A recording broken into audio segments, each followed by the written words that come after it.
change that.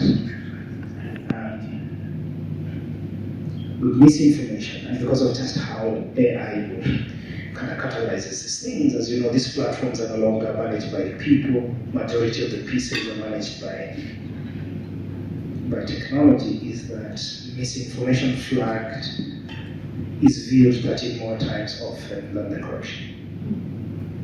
Right? So the misinformation will be viewed 13 times more than the correction.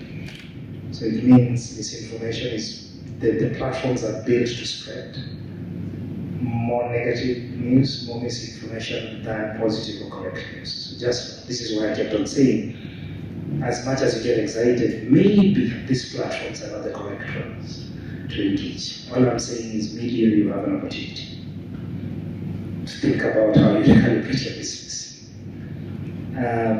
In the interest of time, let me go very quickly. The times are complex, right? From the pandemic, we know now, and I'm using a health reference, is that the complexities we see in the world kind of have surpassed the complexities of our minds, right? So the computer is changing, technology is changing, but the humans are the same. Unless there's a new human that has evolved, I don't know, point me to that person, very happy to meet that person. So things are becoming complex. So we need to figure out how to avoid complexity and how do we use more data.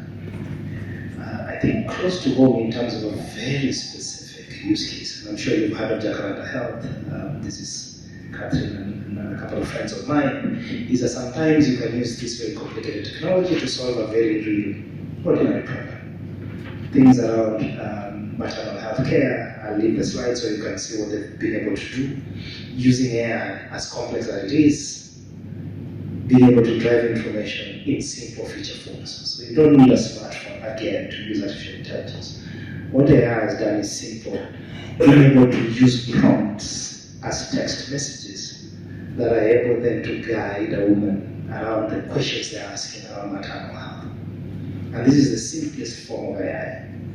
There are other cases where I know you can predict or you can check the health of a baby, begin to screen kind of diseases when the babies are still in the womb. So there's a lot of genomics capability around artificial intelligence. The UAE, through their genome lab, they have the largest database of blood samples. They've been able to increase life expectancy of the militaries by 10 years. So AI does. Because then you can predict, you can go to hospital just because of the genomics, you can know you're prone to certain health conditions when you get older, whether it's high blood pressure or cancers. You start to mitigate that earlier just by how you live. Do more exercise. It's one of the countries now that is trying to shut down hospitals because they do not need them.